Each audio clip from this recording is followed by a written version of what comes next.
నెయ్యిలో కల్తీ లేదని చెప్పేసి మాజీ ముఖ్యమంత్రి గారు చెప్తున్నారు, కల్తీయే లేదని. టీడీడీ మాజీ చైర్మన్ సుబ్బారెడ్డి గారు ఏమంటున్నారంటే కల్తీ జరిగింది అంటున్నారు. ఎన్డీడీబీ రిపోర్ట్ చూస్తే దాంట్లో మనం చాలా బాధపడేటట్టు యానిమల్ ఫ్యాట్ కలిసి ఉంటుందని చెప్పేసి ఎన్డీడీబీ రిపోర్ట్ చెప్తుంది. ఇలాగా ఏది ఏమైనప్పటికీ కూడా కల్తీ నెయ్యితో సుమారు 20 కోట్ల లడ్డూలు తయారు చేసిన దానికి ఎటువంటి సందేహం లేదు. అంటే పాలుతో కాకుండా తయారు చేయబడినటువంటి దాంతోనే లడ్డూలు తయారు చేశారు. ఇది ప్రజలందరూ కూడా గమనించాలి. ఇది కేవలం ఆర్థిక ఉపేక్ష. నాకు తెలిసి కేజీ నెయ్యి 330 రూపాయలకు 370 రూపాయలకు కోట్ చేసినట్టున్నారు. ఆ రేంజ్ లో ఉంది.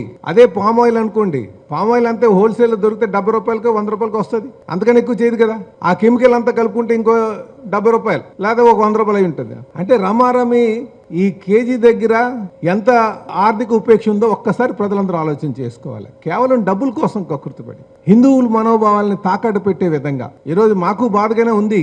ఏది అందులో ఈ జంతువుకు ఉందా అని మాట్లాడితే, కాకపోతే వాస్తవాలు కూడా గమనించాల్సినటువంటి అవసరం ఉంది. దాని దోషులు శిక్షించాల్సినటువంటి అవసరం ఉంది. దీన్ని మనం కొంచెం ఎవరైతే దీనికి బాధ్యులో వాటి పట్ల కఠినంగా వ్యవహరించాల్సిన అవసరం ఉంది. సిట్ రిపోర్ట్ లో కూడా కల్తీ జరిగిందా లేదా అన్న దాని మీదే ఆ టర్మ్స్ ఆఫ్ రిఫరెన్స్ ఉన్నాయండి. టర్మ్స్ ఆఫ్ రిఫరెన్స్ ఏదైనా సుప్రీంకోర్టు చెప్పేటువంటిది ఏదైతే ఉందో ఆ టర్మ్స్ ఆఫ్ రిఫరెన్స్ బట్టి సిట్ కి లేదా సిబిఐ కానీ వాళ్ళు ఎంక్వైరీ చేస్తారండి. ఆ scope is open to government.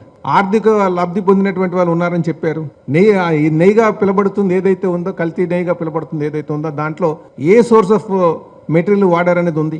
అవన్నీ క్లియర్ గా పెట్టారు. ఈ రోజు ప్రభుత్వం నిర్ణయం తీసుకోవాలి దానిపైన. దాని బాధ్యతలు ఎవరు, బాధ్యులు ఎవరు, ఎవరికి అల్టిమేట్ గా ఆర్థిక లబ్ధి పొందారు, వాళ్ళ మీద ప్రభుత్వం ఖచ్చితంగా నిర్ణయాలు తీసుకుంటుంది.